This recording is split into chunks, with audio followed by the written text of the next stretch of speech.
Dear students, welcome back to Gateway Classes. तो आज हम लोग यूनिट नंबर 5 इलेक्ट्रिकल मशीन्स 2 का वन शॉट करने जा रहे हैं, ठीक है। और ये सिंगल फेज इंडक्शन मोटर के लिए है पूरी यूनिट। तो एक बार कंटेंट देख लेते हैं कि इस यूनिट में क्या क्या कंटेंट रहने वाला है।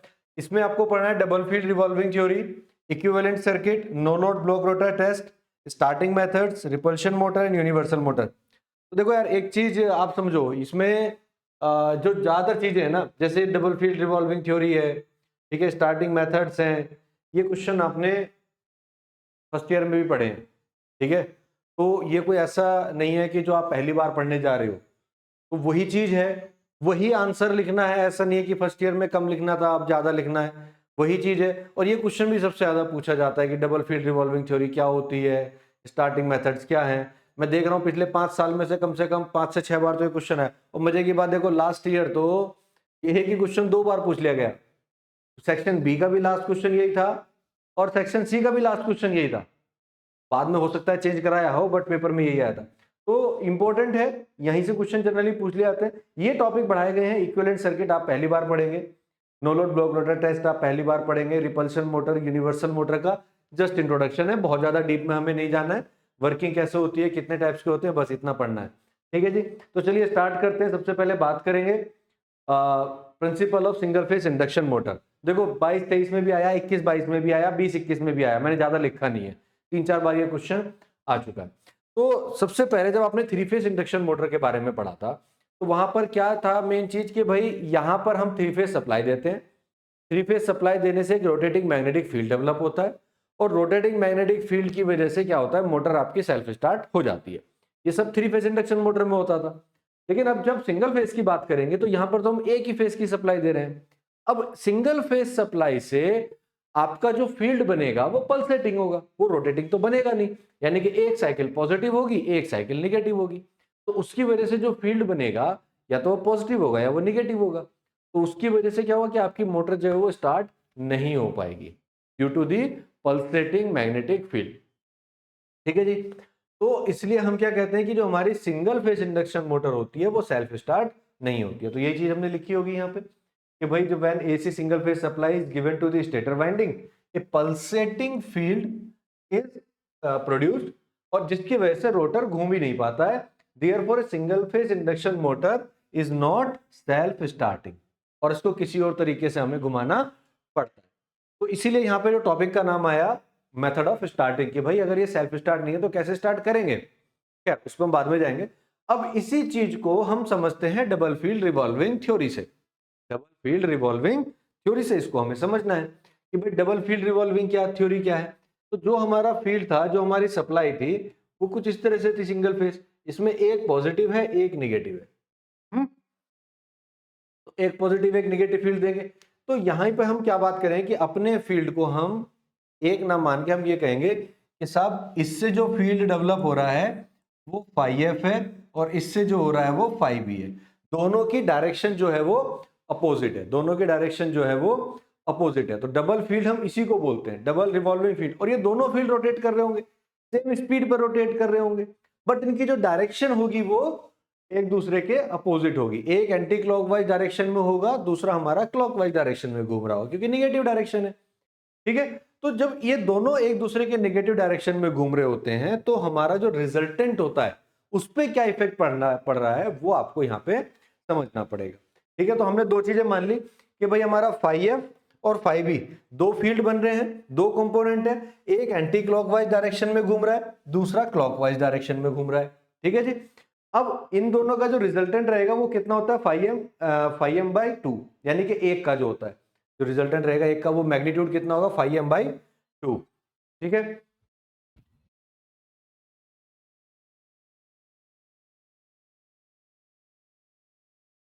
ठीक है जी। तो यहां पर दो चीजें हो गई। अब हमें इसको समझना है कि स्टार्टिंग में होता क्या है।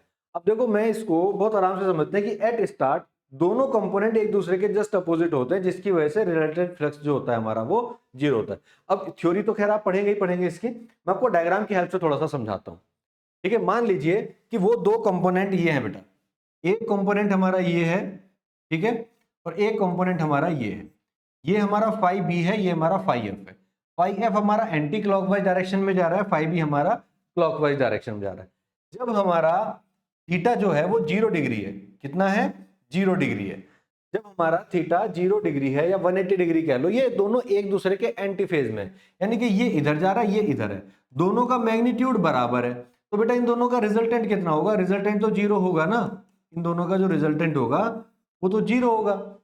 ठीक है, स्टार्टिंग पोजीशन की बात कर रहे हैं जब हमारा फाई जो है वो 0 डिग्री है। अब उसके बाद आप एंगल बढ़ाते हो, फर्दर आगे जाते हो, तो आपने क्या किया, एक बार और चेक किया, कहाँ? 90 डिग्री पे। 90 डिग्री पे चेक किया तो ये तो घूम के पहुंच गया यहाँ, ठीक है, और ये इधर से घूम के पहुंच गया यहाँ। अब देखो इन दोनों की डायरेक्शन कैसी हो गई? ये हो गई। अब इन दोनों का रिजल्टेंट ये आ जाएगा, phi R equal to phi F, जुड़ जाएंगे, कुल मिला के क्या होगा? जुड़ जाएंगे, तो रिजल्टेंट फ्लक्स मिल रहा है, यानी कि यहां पे मोटर स्टार्ट हो जाएगी। तो दिक्कत कहां आती है? दिक्कत आती है केवल स्टार्टिंग में। स्टार्टिंग में क्या होगा कि आपके दोनों फेज एक दूसरे के जस्ट अपोजिट होंगे, जिसकी वजह से रिजल्टेंट फ्लक्स 0 होता है, और क्योंकि रिजल्टेंट फ्लक्स 0 है तो स्टेटर को फील्ड मिलेगा ही नहीं, और जब स्टेटर से फील्ड नहीं जाएगा तो रोटर पे कोई फील्ड कट नहीं करेगा, जिससे आपका ईएमएफ जनरेट नहीं होगा, टॉर्क जनरेट नहीं होगा, तो मोटर आपकी घूम नहीं पाएगी। तो यही चीज आपको एक्सप्लेन करनी है, ये कैरेक्टरिस्टिक आपको बतानी है। क्या कि भाई ये जो ब्लू वाली दिख रही है आपको, ये due to forward field torque है, ये टॉर्क स्पीड कैरेक्टरिस्टिक है आपकी, जिसमें आपकी ब्लू कैरेक्टरिस्टिक दिखा रही है आपकी टॉर्क वर्सेस स्पीड। यानी कि यहां अगर आप देखें तो ये निगेटिव स्पीड है -ns, और ये आपका +ns है। ठीक है, स्पीड आपकी धीरे धीरे बढ़ रही है, और ये फॉरवर्ड फील्ड की वजह से ये कैरेक्टरिस्टिक आती, टॉर्क स्पीड कैरेक्टरिस्टिक। और जो अपोजिट वाला है, यानी कि ड्यू टू बैकवर्ड फील्ड, उससे ये कैरेक्टरिस्टिक आती है येलो वाली। अब इसका मैग्नीट्यूड इधर नेगेटिव स्पीड पे ज्यादा है, इसका पॉजिटिव पे।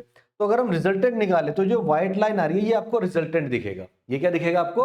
रिजल्टेंट। तो आप देखिए जो ओरिजिन है, जहां पे मेरी मोटर स्टार्ट होगी थीटा इक्वल टू 0 पे, वहां हम देखें तो जितना मेरा पॉजिटिव मैग्नीट्यूड है उतना ही तो बेटा मेरा नेगेटिव मैग्नीट्यूड है। तो मेरा रिजल्टेंट टॉर्क कितना हो गया? 0 हो गया। इस मोमेंट में मेरा रिजल्टेंट टॉर्क कितना है? 0 है। इसके अलावा अगर मैं आगे जाऊं तो भी मुझे टॉर्क मिल रहा है, पीछे देखूं तो भी मुझे टॉर्क मिल रहा है, यानी कि केवल और केवल जब मेरा थीटा 0 डिग्री होता है उसी मोमेंट पे मेरा रिजल्टेंट टॉर्क 0 होता है। तो at starting resultant torque is 0, जिसकी वजह से मोटर स्टार्ट नहीं हो पा रही है। अगर मैं किसी तरीके से मोटर को इस पॉइंट से बाहर निकाल दूं, इस पॉइंट से बाहर निकाल दूं, थोड़ा सा मैनुअल उसको टॉर्क दे दूं, हल्का सा हाथ से घुमा दूं या किसी और तरीके से उसको घुमा दें, तो जैसे ही वो इस पॉइंट से बाहर निकलेगी रिजल्टेंट टॉर्क मिल जाता है और मोटर घूमने लग जाती है।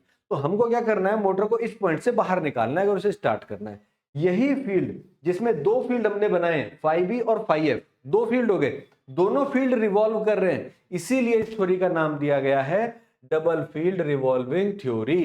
ठीक है, तो ये क्वेश्चन बेटा ऐसा है, इसमें बहुत ज्यादा कुछ आपको नहीं बताना, ये डायग्राम बनाने हैं और इन्हीं चीज को एक्सप्लेन करना है। मैंने डिटेल में सारे आपको एज ए नोट्स जो आपको पढ़ना है वो सारी चीज मेंशन कर दी है।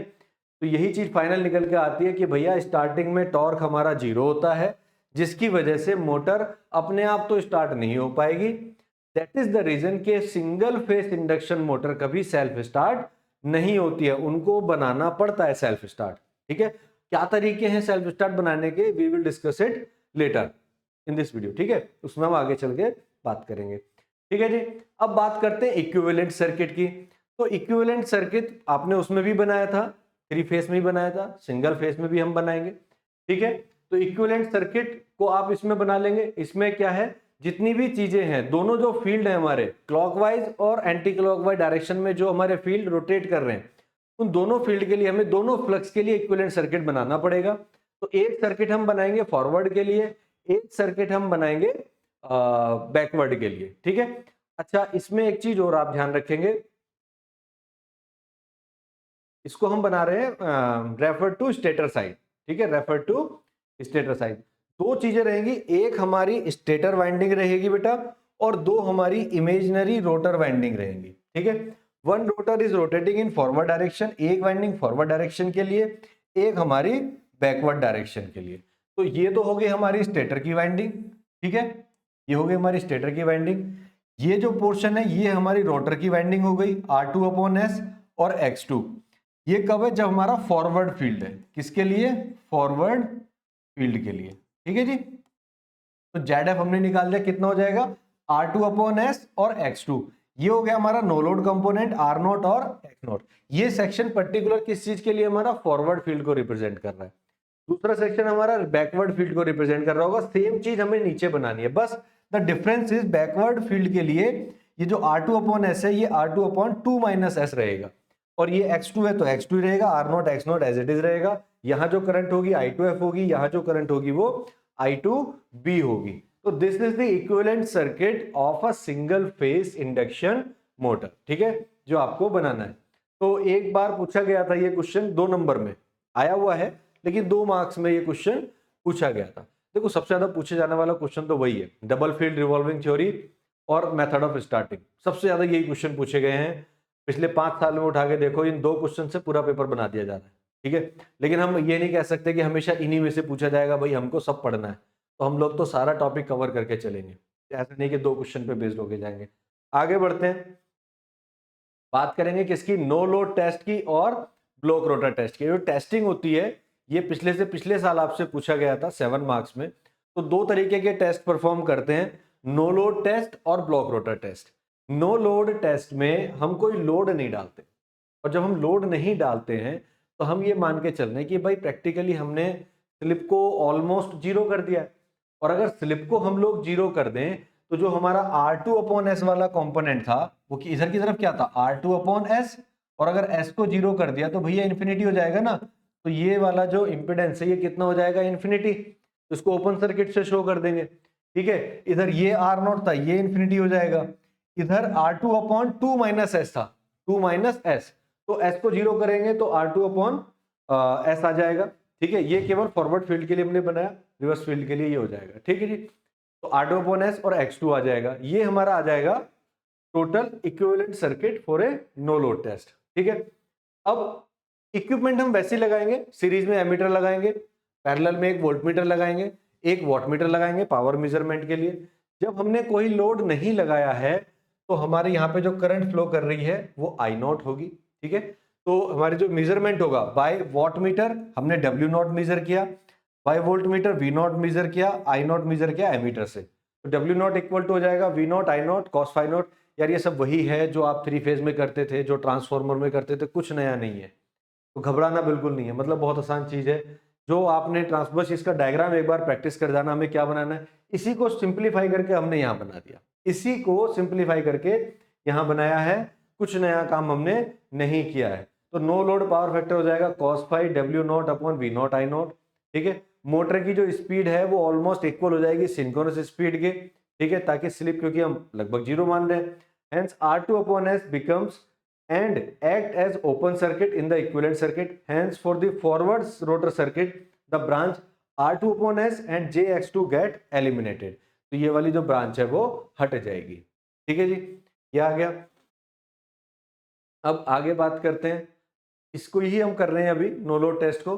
तो यहां देखिए ये जो AB है, this is A and B, या तो ऐसे समझ लो ये A और B, ये जो वोल्टेज होगा कितना होगा, यहां जो करंट जाएगी वो I0 जाएगी, तो AB इक्वल टू हो जाएगा VAB equal to I0 X0। तो एक तो ये फॉर्मूला हो गया। दूसरा VAB कितना हो जाएगा, भैया ये टोटल वोल्टेज V0 है, इस V0 में से ये वाला वोल्टेज घटा दो, कितना हो जाएगा I0 R1 + JX1 माइनस ये वाला वोल्टेज घटा दो I0 R2S प्लस JX2। इनको अलग अलग लिख दिया तो R1 प्लस R2/S, R2/2 होगा, सॉरी ये S नहीं है 2 होगा, S को तो हमने जीरो कर दिया था ना, R2/2, ये भी R2/2, S नहीं होगा, पीछे भी यही होगा इसका मतलब, हाँ R2/2, ठीक है। तो R2/2 plus JX1 plus X2, तो यहाँ पे X1 प्लस X2, ये वाला X1 और ये X2। तो इस ड्रॉप में से, इस वोल्टेज में से ये घटा दो, ये घटा दो, तो भैया यही वोल्टेज बचेगा। तो मैं VAB को दोनों तरीके से लिख सकता हूं। एक तरीका तो ये हो गया V0 माइनस कर दो, दूसरा तरीका हो गया VAB equal to I0 X0 हो गया, तो VAB मुझे मिलके आ गया। यहां से मैं X0 इक्वल टू निकाल सकता हूं VAB/X0, लेकिन जो मेरा X0 है वो एक्चुअल में है कितना, टोटल रिएक्टेंस जो है डिवाइडेड बाय 2, क्योंकि भाई आधा आधा डिवाइड किया ना, यहां भी दिया यहां भी दिया था, ये X0 तो पूरे का X/2 था ना, दो जगह डिवाइड किया था, तो कितना हो जाएगा एक्स नॉट बाई टू, या एक्स नॉट इक्वल टू हो जाएगा 2x0। तो इसको डबल कर देंगे, this is the reactance, magnetizing reactance, जिसको हमें निकालना होता है। बेसिकली नो लोड टेस्ट अगर आप ट्रांसफॉर्मर में कर रहे होते तो नो लोड लॉसेस निकलते थे, जिसको हम आयरन लॉसेस बोलते, जिसको हम फिक्स लॉसेस बोलते थे। यहां पर हमारे मेजरली ये जो लॉसेस हैं ये किसको रिप्रेजेंट कर रहे होंगे, रोटेशनल लॉसेस को रिप्रेजेंट कर रहे होंगे। वाइंडिंग्स के लॉसेस यहाँ पे हमें नहीं दिख रहे होंगे। तो ये हमारे कौन से लॉसेस होते हैं बेटा, जनरली रोटेशनल लॉसेस होते हैं। This is the no load test. अगर हम बात करें ब्लॉक रोटर टेस्ट की, तो इसमें क्या करते हैं कि हम रोटर को ब्लॉक कर देते हैं। जब रोटर को ब्लॉक कर रहे हैं तो basically you are making slip equal to 1। अगर आप स्लिप को 1 कर दे रहे हो तो हमारे पास सिंपली क्या बचेगा, R1 X1, और दूसरी तरफ से R2 X2 आ जाएगा रोटर के लिए, स्टेटर का हो जाएगा R1 X1। यहां से करंट जाएगी ISC और VSC। अगेन 3 इंस्ट्रूमेंट लगाएंगे, एमीटर लगाएंगे करंट मेजरमेंट के लिए, वोल्ट मीटर लगाएंगे वोल्टेज मेजरमेंट के लिए, वॉट मीटर लगाएंगे पावर मेजरमेंट के लिए। ठीक है, तीनों चीजें मेजर कर लेंगे, VSC, ISC एंड WSC। मतलब ये तो हर किसी में लिख ही देना है। वहां पे हमने जो शॉर्ट सर्किट टेस्ट है बेसिकली ट्रांसफार्मर का, है ना, तो ये चीज हमने तीनों निकाल दी। यहां पर जब हमने रोटर को ब्लॉक किया तो स्लिप कितनी हो गई 1, नो लोड में स्लिप कितनी थी 0। बस ये की पॉइंट्स ध्यान रखने हैं, इसमें स्लिप कितनी हो जाएगी 1, तो ये हमारा निकल के आ जाएगा। अब इसको थोड़ा सा डिराइव कर, डेरिवेशन क्या है, बस लिखा है इसके बारे में क्या कि भाई WSC equal to VSC ISC cos phi. cos phi कितना हो जाएगा W अपॉन VSC ISC, ये ब्लॉक रोटर और पावर फैक्टर हो गया। इक्विवेलेंट Z कितना हो जाएगा V अपॉन I, भाई Z इक्वल टू कितना होता है वोल्टेज अपॉन करंट, वो आपका निकल के आ जाएगा। R इक्विवेलेंट कितना हो जाएगा WSC upon I square SC, या W इक्वल टू क्या होता है I स्क्वायर R, तो R कितना हो जाएगा W अपॉन I स्क्वायर, तो यहां से ये चीज निकल के आ गई। R इक्विवेलेंट कितना होगा R1 प्लस R2, ठीक है, तो ये R2 इक्वल टू हो गया R इक्विवेलेंट -1, ये रोटर का रेजिस्टेंस है refer to stator side. Similarly X equivalent कितना हो जाएगा Z equivalent minus R equivalent. अब यहाँ पे S की कोई जरूरत ही नहीं है क्योंकि S को हमने 1 मान रखा है, S को हमने कितना मान रखा है 1 मान रखा है। तो X1 इक्वल टू कितना हो जाएगा X2, X2 इक्वल टू हो जाएगा X equivalent by 2, rotor resistance refer to stator.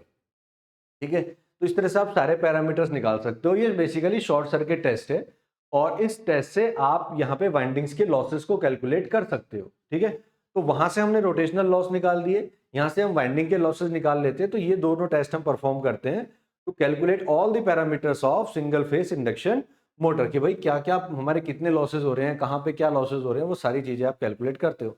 पर ध्यान ये रखना है कि जब हम शॉर्ट सर्किट टेस्ट परफॉर्म करते हैं या ब्लॉक रोटर टेस्ट परफॉर्म करते हैं तो यहाँ पे लो वोल्टेज सप्लाई करते हैं, हाई वोल्टेज पे नहीं करते हैं, उसको थोड़ा सा लो वोल्टेज सप्लाई करते हैं। ठीक है, ताकि हाई करंट फ्लो ना हो।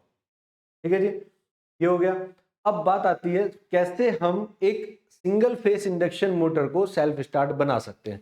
तो देखिए 4 मेन मेथड हैं और जितना हमारा एक्सपीरियंस रहा है AKTU के साथ उसके बेसिस पे अब तक केवल आपसे 3 टाइप्स ही एक्सप्लेन कराए जाते हैं। ठीक है, इसको स्टार्ट करने, क्योंकि हमने ये तो पढ़ लिया था कि सेल्फ स्टार्ट नहीं होती है, तो स्टार्ट करने के तरीके बताने थे। तो 3 मेथड है जो आपसे बार बार पूछे जाते हैं। कौन कौन से मेथड है? स्प्लिट फेज मोटर सबसे ज्यादा पूछा जाता है, capacitor start capacitor run method सबसे ज्यादा पूछा जाता है, और शेडेड पोल। भैया ये 3 ही पूछे जाते हैं। इन 3 में से कभी तीनों पूछे जाते हैं, कभी 3 में से 2 पूछ लेते हैं। क्योंकि ये वाला जो है ये इसी का पार्ट है, तो इसलिए हम इसको भी एक्सप्लेन कर लेते हैं। इसमें कुछ ऐसा नहीं है कि जिसमें हमें बहुत ज़्यादा टाइम लगे या फिर हम इसको कुछ अलग से बताना चाह रहे हैं, वो ऐसा कुछ नहीं होगा। ठीक है, तो सबसे पहले बात करते हैं स्प्लिट फेज इंडक्शन मोटर की। अब देखिए दिक्कत कहाँ आ रही थी, दिक्कत तो यहाँ आ रही थी ना कि जो हम मोटर को सिंगल फेज सप्लाई दे रहे हैं तो स्टार्टिंग में टॉर्क नहीं मिल पा रहा है। अब स्टार्टिंग में टॉर्क नहीं मिल पा रहा है तो हमारी मोटर का जो रोटेशन है वो हो नहीं पा रहा है, मोटर स्टार्ट नहीं हो रही है। तो क्या हम कुछ ऐसा कर सकते हैं जिससे मोटर सेल्फ स्टार्ट बन जाए? तो हम क्या करेंगे कि वहां पर एक उस मोटर के साथ कुछ ऐसा अरेंजमेंट करेंगे कि मोटर को ये लगे उसे सिंगल फेज सप्लाई मिल ही नहीं रही है, उसको एक डबल फेज सप्लाई मिल रही है, उसको एक 2 फेज सप्लाई मिल रही है। It means we are going to start a single phase induction motor like a 2 phase induction motor. और जब हम उसको 2 फेज दोगे तो वहां पे एक रोटेटिंग मैग्नेटिक फील्ड डेवलप हो जाएगा, जैसे हमारा 3 फेज इंडक्शन मोटर में होता था। तो कुल मिला के आपको क्या करना है कि मोटर को ये फील कराना है कि भाई आपको सिंगल फेज नहीं दे रहे हैं, हम आपको 2 फेज दे रहे हैं। जब हम आपको 2 फेज दे रहे हैं तो अब आपको स्टार्ट होना पड़ेगा क्योंकि फील्ड डेवलप होगा। तो बस यही काम आपको करना है इन चारों केसेस में। कैसे करना है वो आप समझ लीजिए। सबसे पहला सबसे इंपॉर्टेंट बात है स्प्लिट फेज। स्प्लिट फेज में हम क्या करते हैं बेटा, फेज को स्प्लिट कर देते हैं। फेज को स्प्लिट कर देने के फेज को तोड़ना है। हमको मोटर को एक फेज नहीं देना है, हमको दो फेज देने हैं। अब दो फेज कैसे देंगे वो समझते हैं। This is the rotor of induction motor, this is the main winding of induction motor, जो हमारी स्टेटर की वाइंडिंग है। हमने क्या किया, एक वाइंडिंग और लगा दी जिसको हमने नाम दे दिया ऑक्सिलरी वाइंडिंग। अब ध्यान से समझिएगा बेटा, यहाँ पे ये जो लिखा हुआ है ना, ये तो आपके लिए लिखा हुआ है, मुझे इसकी जरूरत नहीं है। मैं तो केवल आपको यहाँ पे समझा दूंगा, बाकी तो आपको एग्जाम में लिखना है। एक वाइंडिंग तो ये थी, एक वाइंडिंग ये थी। इन जनरल जो हमारी मेन वाइंडिंग होती है उसका इंडक्टेंस बहुत हाई होता है, होता ही है, वही वाइंडिंग है, इंडक्शन हाई होगा। तो इसका जो इंडक्शन है वो कैसा होगा, जो इसका रिएक्टेंस है वो हाई होगा, इसका रिएक्टेंस जो है वो हाई होगा, और इसका जो रेजिस्टेंस है वो लो होगा। ठीक है, इसका जो रिएक्टेंस है वो हाई होगा, रेजिस्टेंस लो होगा। अब मैंने क्या किया, इसके साथ एक वाइंडिंग यहां ये लगा दी, और इसकी नेचर जो है वो बिल्कुल इसके अपोजिट कर दी। यानी कि अब इसका जो रिएक्टेंस है वो तो कर दिया मैंने लो, और रेजिस्टेंस कर दिया हाई। यानी कि अब इस रोटर को दो करंट मिल रही है। कौन कौन सी भाई, हमने तो करंट ये सप्लाई करी थी आई। इस आई से हमें एक करंट तो इधर जा रही है आई एम, और एक करंट इधर जाएगी आई ए, ऑक्सिलरी वाइंडिंग में। इसको हम क्या बोल देते हैं, ऑक्सिलरी वाइंडिंग। अब इस रोटर को दो करंट मिल रहे हैं, यानी कि दो फेज मिल रहे हैं। अच्छा, दो फेज हम कब मानते हैं, जब उनमें कोई फेज डिफरेंस हो। ऐसा थोड़ी है कि एक ही तरह की सप्लाई दे दी और दो फेज मान लेगा कोई, बेवकूफ थोड़ी है। तो हमने तभी तो यहाँ पे अलग अलग वाइंडिंग लगाई है। अब अगर आप देखें तो ये एक हाईली रिएक्टिव वाइंडिंग है, ये एक हाईली रेजिस्टिव वाइंडिंग है, हाईली रेजिस्टिव। दो करंट इसमें जा रही हैं। इट मींस अगर मैं इस वोल्टेज को रेफरेंस पे मान लूं तो जो हाईली रिएक्टिव वाइंडिंग है ये बहुत ज्यादा लैग करेगी, यानी कि इसकी करंट आई एम ये कुछ ज्यादा लैग करेगी। सपोज इसको मैंने एंगल मान लिया φ1, ठीक है। वहीं जो मेरी हाईली रेजिस्टिव वाइंडिंग है ये बहुत कम लैग करेगी क्योंकि इसका रेजिस्टेंस हाई है, और रेजिस्टेंस के केस में वोल्टेज और करंट सेम फेज में होते हैं। लेकिन चूंकि प्योर रेजिस्टेंस नहीं है तो फेज में तो नहीं होंगे, लैग कम करेंगे। तो दिस इज माई φ2, ठीक है। Now the difference between these two phases is φ। इन दोनों का, अब इस फेज को, एक को तो आई ए करंट मिल रही है, एक तरफ से आई ए मिल रही है, दो अलग अलग फेज मिल रहे हैं। इट मींस इस मोटर, अब इस मोटर को ऐसा लग रहा है कि इसे दो करंट मिल रही है, यानी कि दो फेज आ रहे हैं।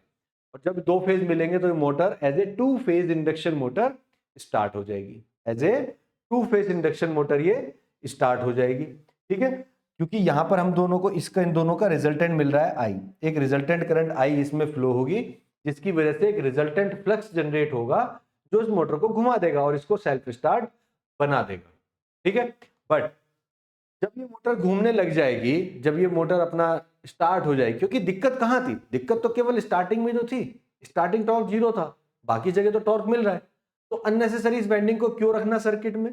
तो जब हमारी मोटर एक बार स्टार्ट हो जाए, घूमने लग जाए, तब उसके बाद हमने यहां पर एक स्विच लगा दिया, और when our motor is starts, ठीक है, जब मोटर आपकी स्टार्ट हो जाएगी तब इस स्विच को हटा देंगे और इस वाइंडिंग को सर्किट से रिमूव कर देंगे।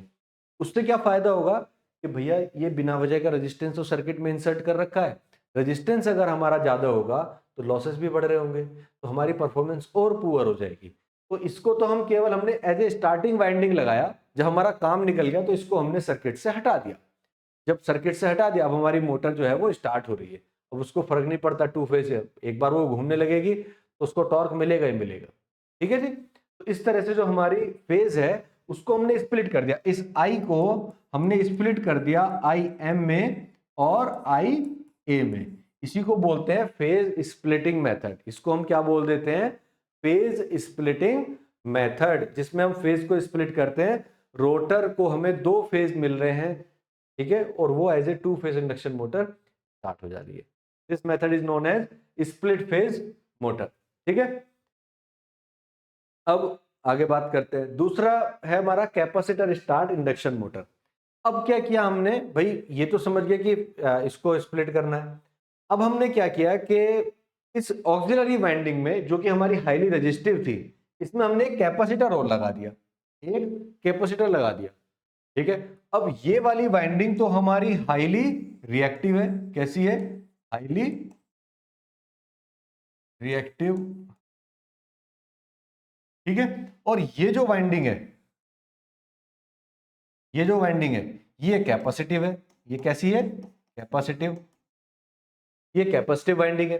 तो आपको पता है कि कैपेसिटर के केस में वोल्टेज और करंट में करंट लीड करती है, जबकि हाईली रिएक्टिव में करंट लैग करती है। तो इसकी जो करंट होगी IM, वो तो लैग कर रही है, IM हमारी लैग कर रही है। लेकिन जो कैपेसिटर की करंट होगी, ऑक्सिलरी करंट, वो मेरी लीड कर रही है। तो अब की बार भी मेरे रोटर को तो दो फेज मिल रहे हैं, एक IA और एक IM। इन दोनों का रिजल्टेंट I आपको मिल ही जाएगा, IR।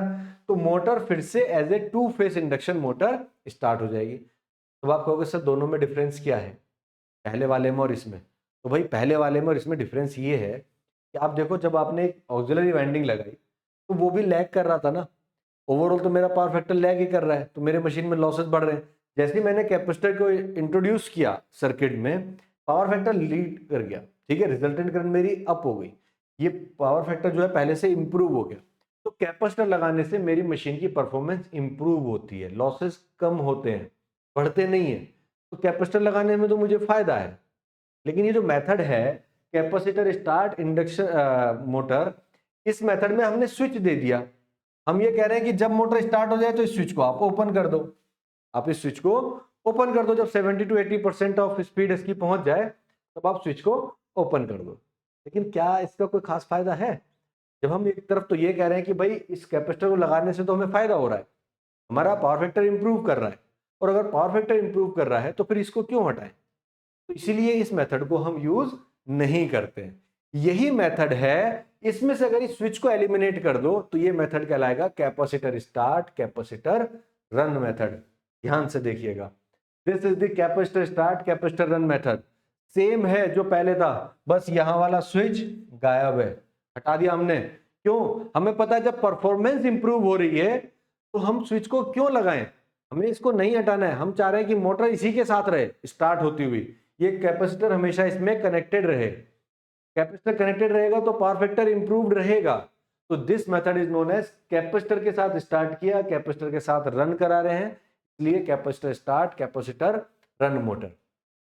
बात समझ में आ गई होगी। सेम है, बस स्विच का फर्क है, वहां स्विच लगा दिया यहां नहीं लगाया। ठीक है, यही मेथड आपसे पूछा जाता है। अब इसका एग्जाम्पल क्या है? आपने अपने घर में पंखे देखे होंगे, घर वाले टुल्लू पंप देखे होंगे, चक्की में जो गेहूं पिसवाने जाते हैं उसकी मशीन देखी होगी। सबके ऊपर कंडेंसर लगा होता है ना, अगर वो सिंगल फेस है तो। वो कंडेंसर क्या होता है? कैपेसिटर ही तो होता है। उस कैपेसिटर को निकाल लीजिए, पंखा तो चलेगा लेकिन बहुत धीरे चलेगा। या कैपेसिटर, कई बार क्या होता है आपके घर का पंखा बहुत धीरे धीरे चल रहा होता था, जब नया आया था बहुत बढ़िया चल रहा था एकदम। अब क्या हो रहा है, वो पंखा धीरे चल रहा है, तो आप क्या कर सकते हो, एक बार 20 रुपए का कंडेंसर ला के चेंज कर देना, उसको हटा के नया लगा दो। आप देखो फिर से आपके पंखा बिल्कुल नए की तरह चलना शुरू हो जाएगा। ठीक है, तो क्या होता है, कंडेंसर वीक हो जाता है। तो ये कैपेसिटर तो हमारी परफॉर्मेंस को इंप्रूव कर रहा है, पावर फैक्टर को इंप्रूव कर रहा है, तो क्यों ना इसको हम लगा रहने दें। अगर हमने इसको लगा रहने दिया तब हमने इस मेथड का नाम दे दिया capacitor start capacitor run motor. ठीक है जी, आगे बढ़े। नेक्स्ट और लास्ट मेथड है, थोड़ी आप देख लेंगे इसको, मैं समझा देता हूं केवल। लास्ट मेथड है आपका शेडेड पोल मोटर। नाम से थोड़ा सा लग रहा होगा। अब ना तो हम यहाँ पे फेज स्प्लिट कर रहे हैं, ना हम यहाँ पे कोई ऑक्सिलरी वाइंडिंग लगा रहे हैं, ना यहाँ कैपेसिटर लगा रहे हैं। यहाँ पर हम एक नया कॉन्सेप्ट यूज कर रहे हैं जिसको बोलते हैं शेडेड पोल इंडक्शन मोटर। थोड़ा ध्यान से समझिएगा, डायग्राम से ही सब समझ में आ जाएगा। देखो अगेन रोटर है, रोटर के ऊपर ये स्टेटर पोल लगे हुए हैं, लेकिन ये थोड़े अलग टाइप के पोल हैं। हमने क्या किया हुआ है कि इस पोल में एक कट लगा दिया। यहां पर तो ये पोल सिंपल था हमारा, एज इट इज था। ठीक है, यहां पर हमने इसमें एक कट लगा दिया, एक कट लग गया। और इस कट में हमने क्या किया, यहां पर इसमें एक कॉपर का रिंग लगा दिया। ये क्या लगा दिया, इसको बोल देते हैं कॉपर रिंग, या शेडेड कॉइल भी बोल देते हैं, कॉपर रिंग। कॉपर रिंग हमने लगा दिया। अब इससे क्या होगा, इसके दो पोर्शन हो गए, एक पोर्शन ये हो गया, एक पोर्शन ये हो गया। सपोज इसको हमने नाम दे दिया इधर ए, इसको नाम दे दिया बी। सिमिलरली नीचे वाले में कर दिया, इसका पोल इधर लगा दिया ए और ये बी। अब होगा क्या, कि जब आप इसको सप्लाई दोगे तो इस वाइंडिंग, स्टेटर वाइंडिंग से एक फ्लक्स जनरेट होगा। वो फ्लक्स जब यहां से पास होगा,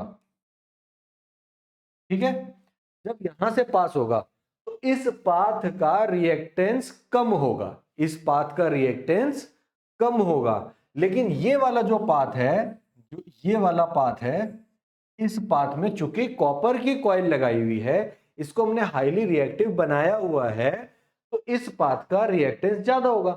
अब इस रोटर को दो फ्लक्स मिल रहे हैं, एक तो इस बड़े वाले पोर्शन से, एक इस छोटे वाले से। छोटे वाले पोर्शन से जो फ्लक्स मिल रहा है वो हाईली रिएक्टिव है, और जो बड़े वाले पोर्शन से मिल रहा है वो लेस रिएक्टिव है। दोनों रिएक्टिव हैं, एक हाईली रिएक्टिव है, एक लेस रिएक्टिव है। तो दोनों का जब डिफरेंस आप देखेंगे तो वो मिलेगा।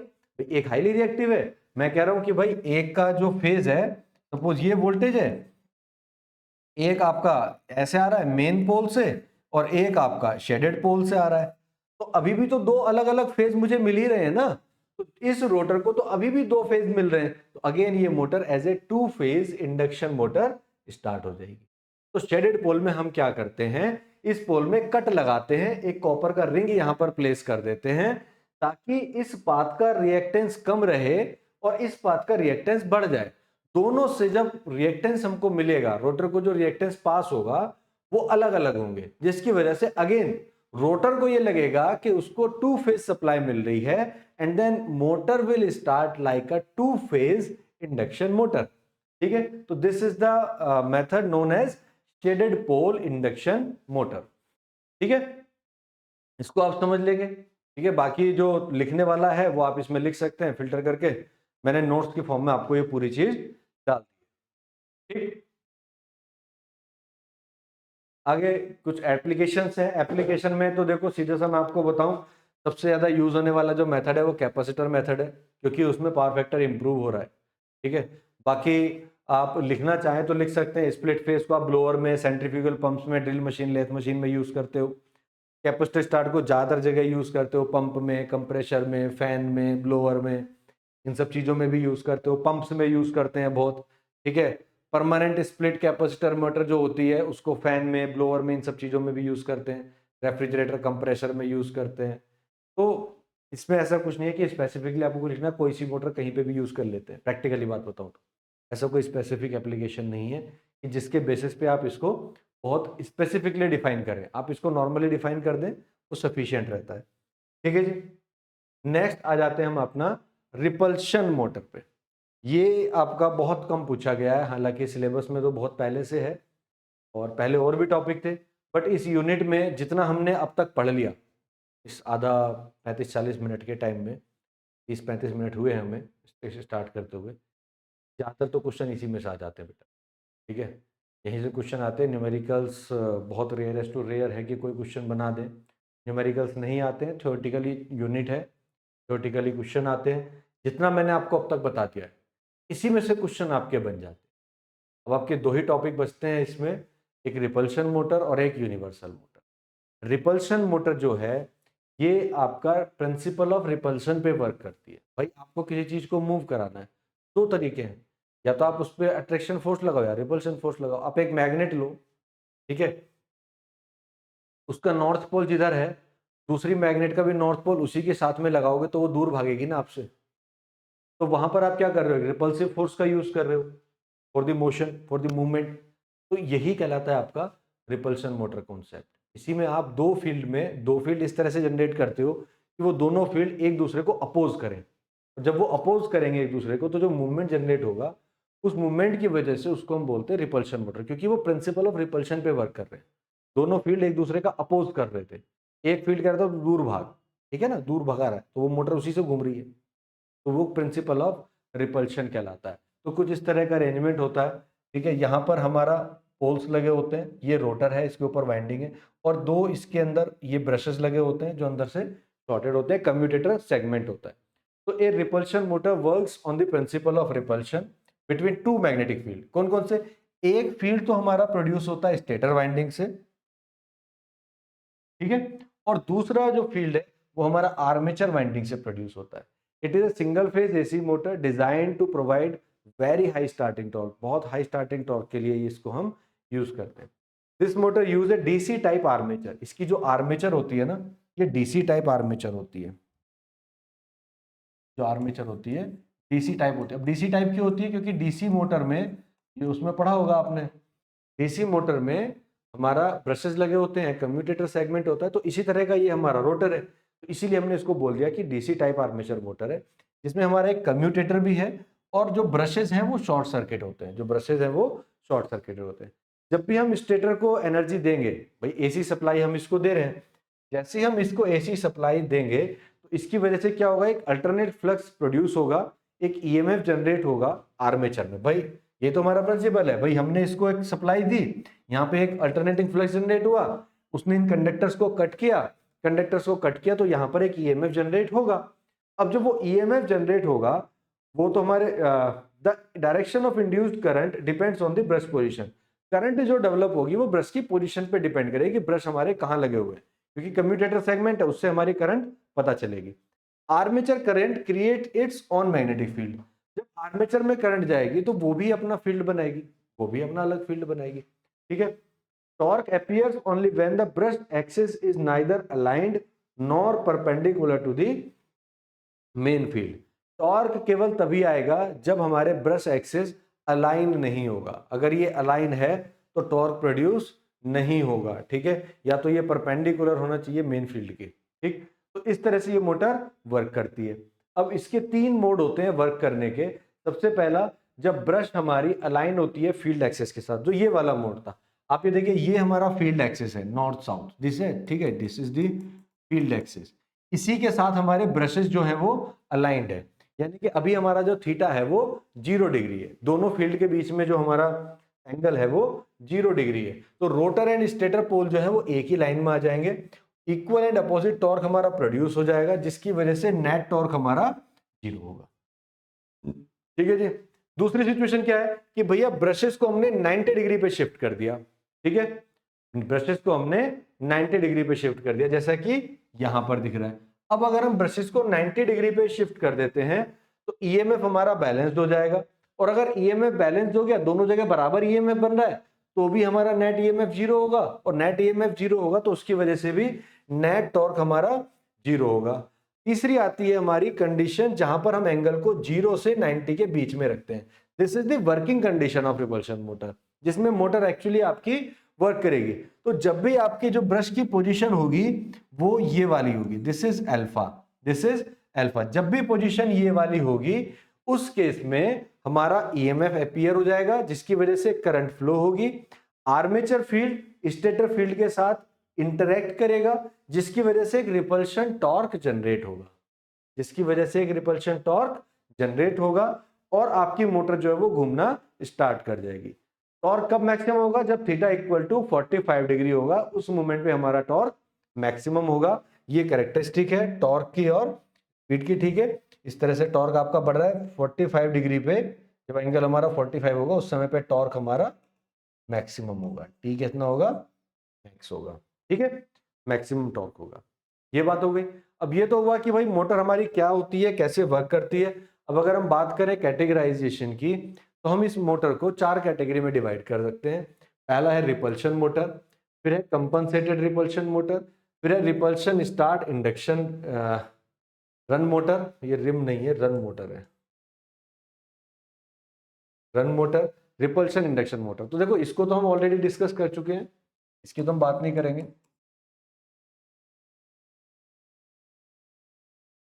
Already discussed. अभी जो पीछे हमने पढ़ा है, सेकंड थर्ड फोर्थ को डिस्कस कर लेते हैं।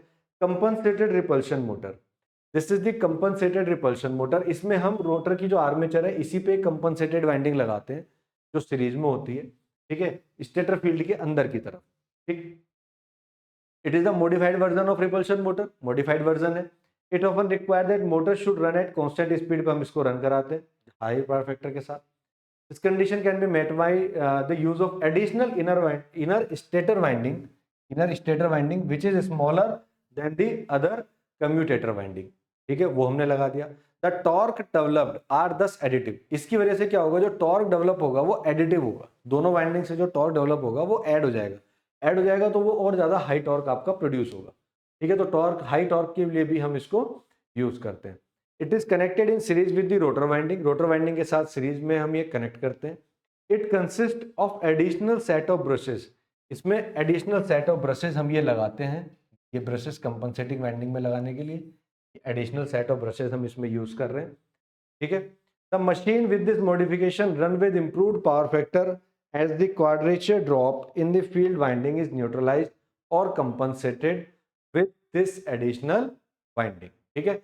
यहाँ पर हमारा इस मॉडिफिकेशन से पावर फैक्टर भी इंप्रूव हो जाता है, जिसकी वजह से क्यों हो जाता है, क्योंकि जो हमारे ड्रॉप्स हैं वो रिड्यूस हो जाते हैं, जो क्वाड्रेचर ड्रॉप्स हैं वो रिड्यूस हो जाते हैं, ठीक है। Also the leakage between armature and field is reduce, it gives better speed regulation. तो बेसिकली इंप्रूवमेंट है, बहुत ज़्यादा आपको डीप में वैसे भी नहीं जाना है, इंट्रोडक्शन आपको बताना है, इसी तरह से आप इसको एक्सप्लेन कर देंगे, सिंपल सा डायग्राम है, कोई दिक्कत इसमें आपको नहीं आनी चाहिए, ठीक है। दूसरा है आपका repulsion start induction run motor. अब इसकी अगर हम बात करें तो हाई स्टार्टिंग टॉर्क के लिए इसको यूज करते हैं। इसमें क्या करते हैं, नाम से पता चल रहा है, रिपल्शन मोटर की तरह से इसको स्टार्ट करते हैं, बट रन कैसे कराएंगे, इंडक्शन की तरह रन कराएंगे, ठीक है। इस मोटर में क्या होता है, when the speed of motor reaches half of the 3/4 of speed, जब इसकी जो स्पीड है 3/4 का आधा तक पहुंच जाती है, 50% of 3/4 speed, all the commutator, जितने कम्यूटेटर सेगमेंट है सबको शॉर्ट कर देते हैं, इसको हम जबरदस्ती सबको शॉर्ट कर देते हैं। जब हमने शॉर्ट कर दिया तो अब क्या रह गया, कम्यूटेटर तो खत्म, अब तो केवल अंदर जो वाइंडिंग थी वो रह गई। अब मोटर का जो इनर केज है, ये मोटर आपकी रन करने लगेगी as a squirrel cage induction motor. भाई अगर आपने इस चीज को शॉर्ट कर दिया तो इसके ऊपर जो वाइंडिंग थी अब तो वही वाइंडिंग रहेगी ना, then motor will start like a induction motor, ठीक है। With this arrangement very high starting torque can be obtained. Whenever the commutator is short circuited, no current flow through the brushes, hence they are lifted from the commutator which avoid unnecessary wear and tear. It means जब हम short करते हैं तो brushes को बाहर निकाल लेते हैं, क्योंकि वहां से करंट का लेना देना अब हमें करना नहीं है, अननेसेसरी के वेयर एंड टीयर होंगे फ्रिक्शन की वजह से, तो वो हटा देते हैं। Thus with the use of this motor, high starting torque without excessive current and constant speed operation is possible for wide range of torque. Hence, these motors are used in machine tool, pump, hoist, floor polishing, refrigeration, compressor, and many other applications. ठीक है, तो this is motor is known as repulsion start induction run motor. एक और बात करते हैं repulsion induction motor. ये भी क्या है, it is a combination of repulsion motor and induction motor, ठीक है। अब इसमें क्या है कि जब मोटर आपकी नॉर्मल ऑपरेटिंग स्पीड पे पहुंच जाती है तो हम इस मोटर को कन्वर्ट कर देते हैं सिंगल फेस इंडक्शन मोटर में for constant speed operation. In addition to normal stator winding, इसमें एक इनर स्क्वायरल केज वाइंडिंग और लगा दी जाती है just below the commutating winding, ठीक है। बोथ दी वाइंडिंग वर्किंग, जैसे पहले वाले में क्या हो रहा था, कम्यूटेटर को शॉर्ट कर देते, इसमें दोनों वाइंडिंग ऑपरेट कर रही हैं। The brushes are in continuous contact, पहले वाले में ब्रशेस को हम हटा दे रहे थे, इसमें ब्रशेस को हम कंटिन्यूअसली लगे रहने दे रहे हैं। The torque develop because of two windings are additive, तो टॉर्क आपको ऑटोमेटिकली हाई आपको मिलना शुरू हो जाएगा, ठीक है। During starting the major portion of torque, starting में जो मेजर पोर्शन है वो कम्यूटेटिंग वाइंडिंग से मिलेगा, बाद में मेजर पोर्शन आपको इंडक्शन मोटर वाली वाइंडिंग से मिलेगा, ठीक है। Such a motor is provided with compensating winding, then it run at improved power factor using brush shifting. The reversal can also be achieved. Reversal भी आप इसका कर सकते हैं, ठीक है।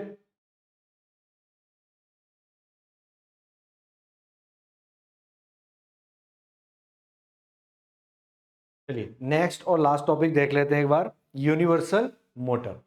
तो यूनिवर्सल मोटर क्या होती है, नाम से क्लियर हो रहा है, यूनिवर्सल मतलब जिसको आप एसी और डीसी दोनों पे ऑपरेट करा सकते हो। ऐसी मोटर जिसको हम एसी सप्लाई दें या डीसी दोनों पे ऑपरेट करेगी, इसी को बोल दिया जाता है यूनिवर्सल मोटर।